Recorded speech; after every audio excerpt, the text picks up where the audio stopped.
শুনলাম নাকি পাটুলে অনেক পানি হয়েছে, তো বাট সবাই মিলে যাচ্ছি ঘুরতে, তো হঠাৎ করে বৃষ্টি, তো বাট কিছু করার নেই। যাইতে যাইতে দেখি কিছু হাসির সাথে দেখা, তো হাঁসগুলা স্কুল থেকে পরীক্ষা দিয়ে বাসায় যাইতেছে। তো যাই হোক চলে আসলাম, চলে এসে লাফালাফি অলরেডি শুরু করে দিয়েছে, কিন্তু আমার এক বন্ধু আমাদের সাথে চিটিং করলো, সে লাভ এখনো দেয় নাই। তো যাই হোক দুই একজন নাম ছিল না, তো বাট আমার এক পিস থেকে ছোট ভাই যাইয়া সবাই রে নামাইতেছে যে তোরা নামবি না কেন, আমরা সবাই নামছি তোরা নামবি না কেন। তো যে কজন উপরে ছিল একজনেরও রাখি নাই, সবাই রে নামাইছে।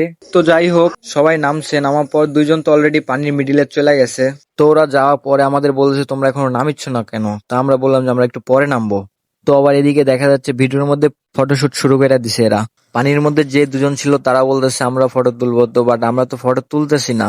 তো এই জায়গায় আবার কি হইতেছে দেখেন, দুই পাগল লাগাই দিছে ফটো তোলার জন্য মারামারি। তো দেখেন ব্যাং লাভ দেয় কিভাবে, এটা আপনারা দেখেন আগে। যাই হোক আকাশের ভিউটা খুব একটা ভালো ছিল না, তারপরও আকাশের ভিউটা ভালো থাকলে আরো অনেক মজা হইতো যদিও। তো যাই হোক কি করার, কিছু আর করার নাই। তো যারা যারা পাটুলে এখনো আসেন নাই তারা তারা অবশ্যই পাটুলে আসবেন। তো ভিডিও আমাদের এই পর্যন্ত, সবাই ভালো থাকবেন। আল্লাহ হাফেজ।